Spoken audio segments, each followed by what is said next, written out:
सभी को रोता देख रजत ने कहा कि तुम्हें तुम्हारे कर्मों का फल मिल रहा है। तुमने जो मेरे साथ किया, किसी का दिल दुखाया, उसी तरह तुम तड़पोगी और हमेशा ही रोती रहोगी, ज़िंदगी में कभी खुश नहीं रहोगी। जी हाँ दोस्तों, जैसा कि सई की कस्टडी आस्का को मिल जाती है, जिसकी वजह से रजत बहुत गुस्से में होता है और सभी जब रो रही होती है, उसे ऑर्फनेज से जब बच्चे अडॉप्शन की परमिशन नहीं मिलती तो रजत वहाँ पहुँच जाता है और कहता है कि जिस तरह तुमने किसी का दिल दुखाया है, उसी तरह तुम्हें भी तड़पना पड़ेगा।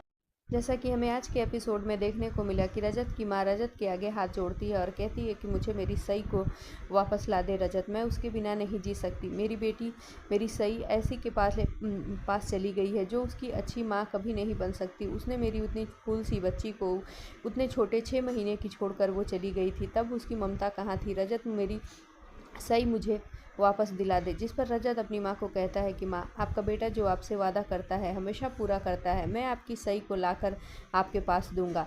मैं एक अच्छा पापा तो नहीं बना, लेकिन आप एक सबसे अच्छी दादी हो और मैं सई को वादा करता हूँ कि आपके पास लाऊंगा। और रजत सई के कमरे में जाता है और उसकी चीज़ों को, उसकी बातों को याद करके इमोशनल हो जाता है और किस तरह आस्का छोड़ के सई को चली गई थी, वो भी बात उसे याद आती है और कहते हुए नज़र आता है कि बेटा, पापा लव्स यू लॉट्स और मैं तुम्हें बहुत प्यार करता हूँ और मैं तुम्हें अपने पास लाकर ही रहूँगा। इधर शशांक को जब सभी घर से बाहर लाती है और कहती है कि मैं तुमसे शादी नहीं कर सकती और मैं इस तरह से जब मुसीबत के वक्त में तुम मेरा साथ छोड़कर चले गए तो मैं तुम्हारा ज़िंदगी भर कैसे हाथ थाम सकती हूँ। शशांक बाहर निकलते ही रजत को देखकर कहता है कि सर, आपके कहे के ही हिसाब से मैंने उससे बात की, लेकिन वो मेरा हाथ पकड़कर बाहर निकालती। जैसा कि शशांक सभी को नहीं देखता, वहीं सभी की नज़रें शशांक और रजत पर पड़ती हैं। फिर रजत को सभी कुछ बोलती, इससे पहले ही रजत कहता है कि यही डिज़र्व करती है ज़िंदगी भर अकेले रहना। जी हाँ दोस्तों, अब आगे के एपिसोड में देखने को मिलेगा कि जहाँ सभी को भी एहसास होने लगता